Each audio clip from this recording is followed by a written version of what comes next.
Inland grills, we're talking about pellet grill modification today. More importantly, we're talking about putting a front shelf on. So we've got, and you've seen, if you watch Tom Horsman on YouTube, please subscribe.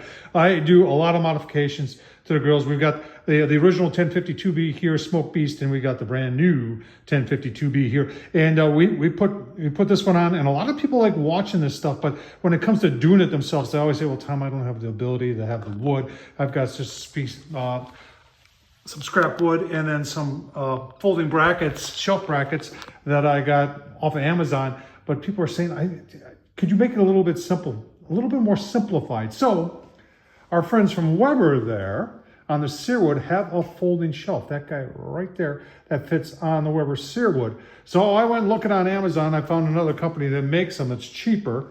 And it's only 4 holes, 4 bolts. And all I got to do is measure and drill. Super simple, right? I'm going to show you how to do that. I'm going to show you where I got this from. So you're going to say, well, where'd you get it from? Obviously, it's from Amazon, and I'll show you all that. I'll show you all the steps it took to install this. Super simple. Remember, if I can do it, so can you. Let's get started. All right, so let's get started with adding the shelf to the new 1052B. Now, I'll leave the link down below, and you're saying, well, Tom, why didn't you do the wooden shelf again? And I think just a lot of people, I'll leave a link down below how I did, but I think a lot of people just are like, man, I just don't have the ability to go out buy some wood and cut it and all that. I just want something to do that's somewhat simple. All you need is a cordless drill, a couple of basic tools. This is 4 holes, and this is obviously not a Weber, but it's made to go on the Weber. So if you've got the smoke fire, this will fit on it, and it's just as heavy duty as the other one. So this is stand broil. And we'll just take a look at a couple considerations, and you can mount it wherever or however you want.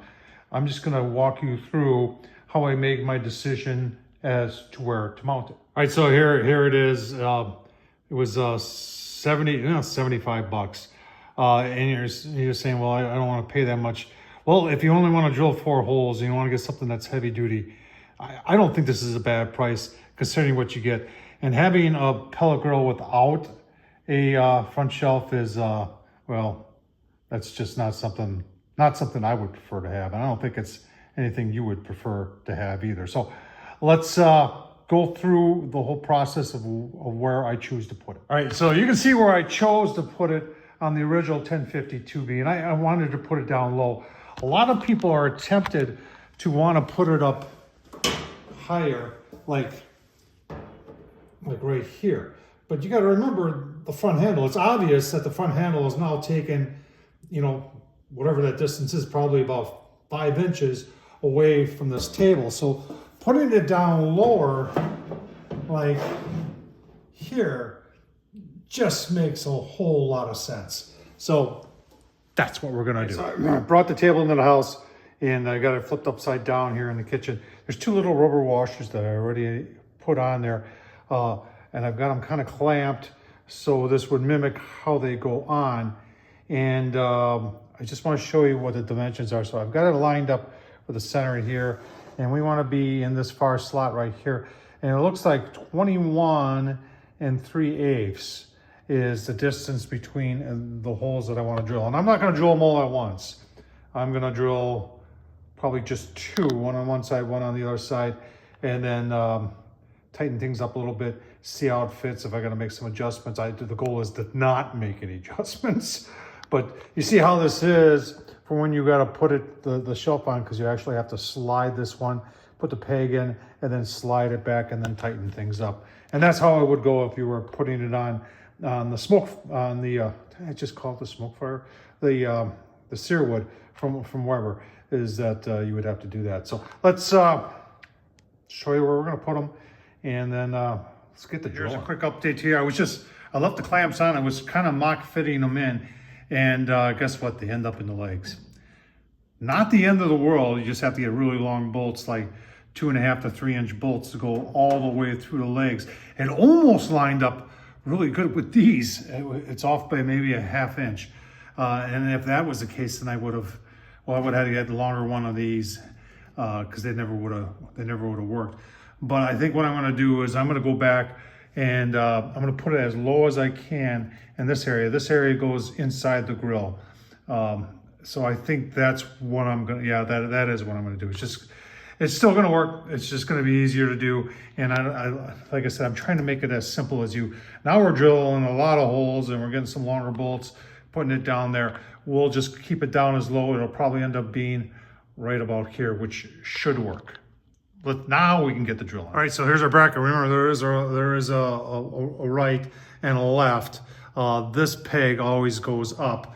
And I'm gonna mount them so the bottom lip is right on this crease. I'm gonna have to measure.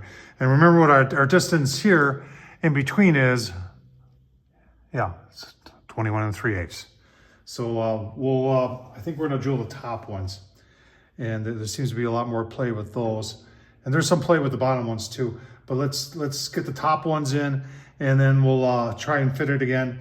And then we'll drill our bottom ones, and it'll be easy peasy. All right, making some changes as we go. I decided to mount that bracket all the way because the bottom hole is not adjustable.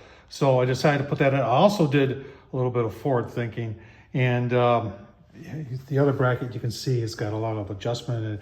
But I also was measuring here, and I kind of want to keep it back a little bit because I don't want to get into the trough down there with this stuff. So I've held this one as far back as I could, and I got this one marked. I'm going to drill, and then we'll get that on there and see how it works. So far, super simple. And just so you can see for the height, I'm using this line right here, which makes it kind of easy. And then on this side, you can see I use that line to get it nice and plumb. So that part's working out real well. All right, these are on. You can see I've got this side of the slot because I think this thing's got to slide out a little bit in order to get the shelf in. And you can see how tight it was down there. I did find a shorter 1/4 inch. I vowed to do this whole mod without going to the hardware store, and so far I've lucked out. Let's see if we can get it to fit. All right, in order to get it to fit, you got to get the other side in the pin, and you loosen them up and let this come out like this. And then once you're in there, you just slide everything back into place. Yeah, like that. And then just hand tighten things up, bottom and top. Did I put that rubber gasket in there? If I didn't, I gotta take it apart. Rubber gasket. There's no rubber gasket. I gotta get that rubber gasket in there. But you get the idea on how it works. Okay. Give you final. All right, remember 21 3/8, but don't do it. Do 21 1/8. I had a little bit too much of a gap here and there. And remember, you got to have that one side so you can take this one and slide it up so you can get that in. I had some other, believe it or not, some other of these rubber washers that came with another grill. So it works perfect.